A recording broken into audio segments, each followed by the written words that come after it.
here in New Jersey for Formula Drift. I've got the RX-8 out here. The team is working on it and the weather is rolling in. Looks like it's probably going to rain, not only today, but most likely on the rest of the event. So we've been making some changes to the car, also repairing the car a little bit from the last round. So we'll take a little walk through what we have going on. So like everybody who has rolled in, we're here.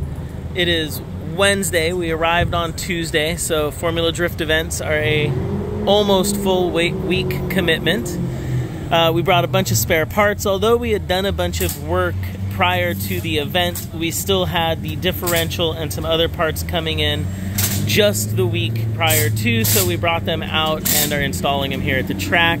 We've got practice tomorrow evening and qualifying tomorrow night. So the car's looking good, and with the expected rain, we'll probably be adjusting some of our tire pressures and suspension settings to accommodate. One of the first things I usually do with rain is make sway bar adjustments, drop tire pressures, and sometimes change the gearing. Although a lot of the times with the HGT sequential, the way the gearing ratios work out, I can usually just, if it's a dry track, run 5th gear, and if it's a wet track, run 4th gear, and maybe a slight variation with the winter's quick change in the ratios. But one of the nice things about running the 5-speed versus the 4-speed is I have better gear splits, and in rain conditions, I feel like I have a lot better driving option. So the combination of the gearing with the suspension adjustments usually gets us where I want to be. And then we've also got some boost controller functions down in here that I can actually adjust on the fly. So if I do want to change the boost function of the car for the rain, I can. Although I found out over the years that I actually end up liking full boost in the rain, and then just, you know, getting the car settings to where it feels balanced. We don't have a lot of test time on the new Vitors, so this tread and this tire design still is a little bit of a question for what we're going to have in the rain. And out here in Englishtown, Old Bridge Raceway Park, it does get wet and they do get some pooling sometimes on the circuit. And it was a former drag circuit, so there's a lot of rubber still laid down from all that drag racing in years past, kind of a historic raceway.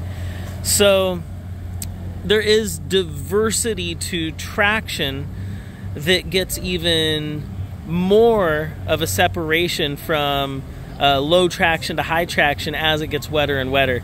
Before you end up getting into hydroplaning, you end up with some very slick spots out there and then some very grippy spots. So it's a very tough track to drive in the rain, even though it's not an extremely high speed or dangerous track. Comparatively maybe to Long Beach, where you've got really close walls, or maybe Seattle, where you've got close walls and high speeds, or where we just came from, Orlando, kind of high speed close walls, or similar speeds but closer walls. So this track, it's more technical driving, perfect car placement, and then dealing with the very slight elevation changes and track condition changes that you have that only get amplified by the rain.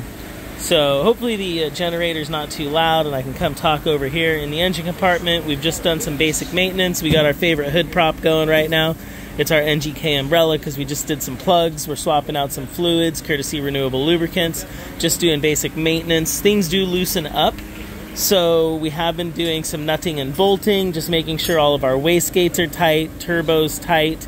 At 1,000 horsepower and the amount of shock load we put through these cars, doing constant burnouts, clutch kicks, really abusing the drivetrain, we do find, and everything solid mounted, we do find that things do have a tendency to loosen up. I don't like Loctiting everything. I don't wire tie everything. We just got to do basic maintenance. The clutches on these cars are amazing. I think anything that's competing in Formula Drift has an absolute amazing clutch in it. We're running a triple disc metallic setup from Exedy North America, and it is one of their flywheel setups as well. And we've been running this same style now for the past 2.5, 3 years, kind of phased it in. And then so far this season, we've been running the entire season on the same clutch. since we've been doing maintenance, we have been able to inspect things, and right now the clutch is still looking fantastic, and we're approaching the halfway mark on the season, so that's just really good clutch wear for a clutch that is getting slipped, kicked, and abused at the upper end of horsepower levels for what you would see in any type of motorsports. So drifting, again, really just abusing products, testing them out. NRG did get us some new belts and some new seats. We tested those out right away at Long Beach, and so we're continuing to just see how that stuff goes, but it's going great. I really like it. And I was really happy with their custom graphics. That's what I was trying to zoom in on, and then I got distracted by the open oil jug and was trying to figure out who was working on it, but it looks like they're still changing the oil. This is our dry sump can right here.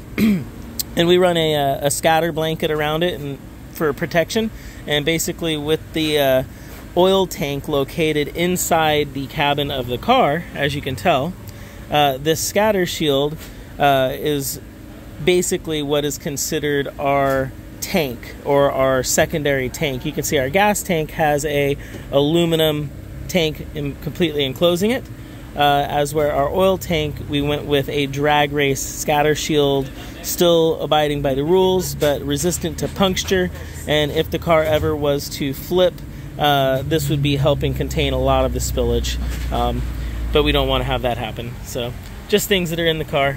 Radiator in the back, fans are working great, and the quick change back in with some new axles. So at the last round we ran into some axle issues and quick change issues, really just I think with the contact at Long Beach and then abuse that we put the car through. Orlando has a really hard bottom out in the course, and I think that bottom out was putting some shock load into the drivetrain, and that may have caused the breakage to the half shaft in the winters. And then I kept driving it, and I think that ended up breaking the opposing axle. So I don't think either component really just failed on its own. I don't blame Winters.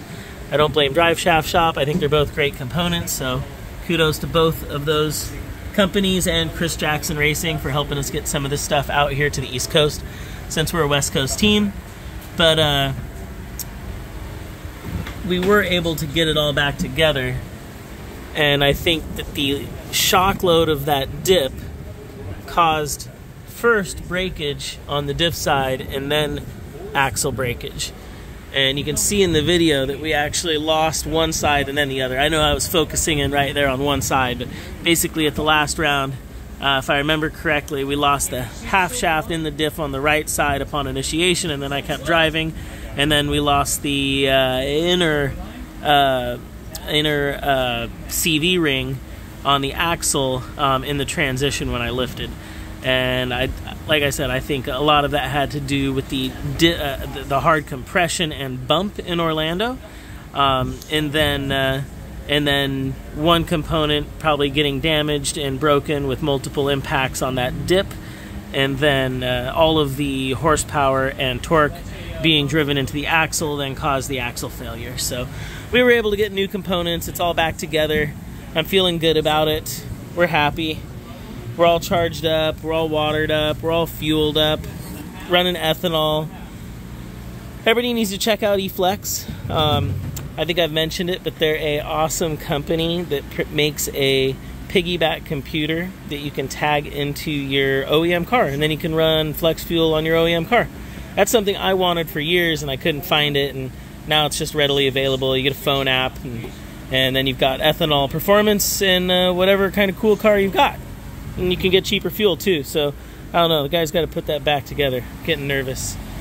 Alright, so I should get back to work. A little tour of what we've got going on. Differential and axles back in. Suspension changes coming because we think there's going to be rain. We're on the road on the East Coast, so it's always a lot of maintenance, shipping parts, and travel.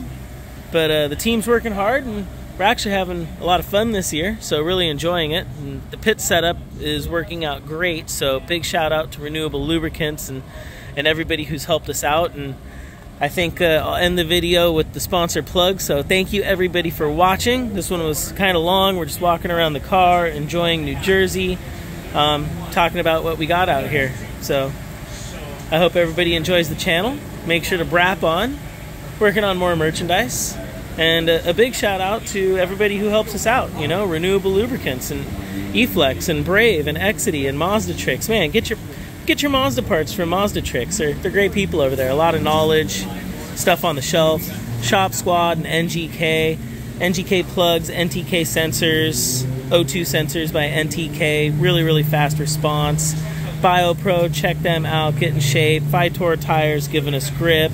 HGT, NRG, XXR, Haltech, WiseFab. That's where you get all that angle from.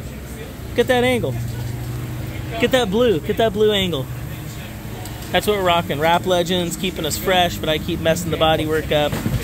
Precision Turbo. Whew. I like this new turbo this year. It is responsive. Just a little bit better than last year's, and that's always a good thing. So, that's it. That's a wrap. That's a wrap. Gotta wrap it up. Some reason, somehow. Thanks, everybody.